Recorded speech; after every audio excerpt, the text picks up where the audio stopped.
ਵੈਰ ਨਿਭਾਉਂਦੇ ਫਿਰਦੇ ਆ ਚੱਟ ਪੱਕੇ ਜ਼ਬਾਨਾਂ ਦੇ। ਕਿਹੜੀ ਗੱਲੋਂ ਐਲਸੀ ਸਾਡੇ ਪਿੰਡ ਵੱਲ ਪਾਲੀ ਸੀ।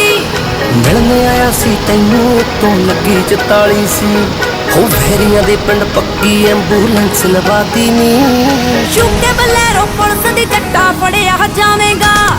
Lucky number